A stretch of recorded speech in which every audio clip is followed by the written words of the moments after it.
It was a calm afternoon when I decided to visit my lake cabin for a much-needed break. Little did I know that a simple trip would lead to a confrontation with an entitled Karen and her racist son. The day began like any other, with the sun shining brightly and the smell of fresh pine filling the air.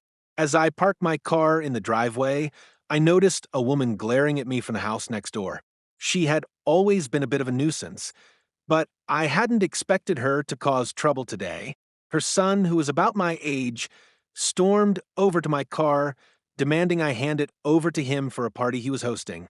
He claimed that because of his mother's influence, he could take whatever he wanted from anyone, and that included my car. "This is the last time you people come around here," he yelled, his voice laced with hostility. I was taken aback, not just by his sense of entitlement, but by the blatant racism in his words. He assumed I was a pushover because of the way I looked. Before I could respond, his mother, Karen, appeared on the scene, shouting that I had no right to park in front of her house. She too seemed to think she had control over everything in the neighborhood. "I'm calling the cops on you," she screamed, her face turning red with fury.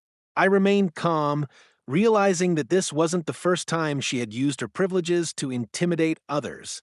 But what she didn't know was that I wasn't just anyone, I was an FBI agent. I took a deep breath and calmly introduced myself as an agent with the FBI. The sudden shift in her demeanor was almost comical.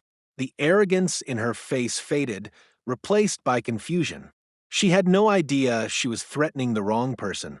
I told her to go ahead and call the cops, but this time, I'd be the one filing a report. Karen's son stood there in stunned silence as his mother fumbled for words. Within moments, the police arrived, but it was clear who had the upper hand. The officers quickly realized there was no legal basis for her demands. They took the time to explain to Karen that she couldn't harass me or anyone else simply because of her misguided sense of entitlement. As they left, I got into my car and drove off, feeling a mix of satisfaction and disbelief at how quickly things had escalated. For once, Karen had met her match.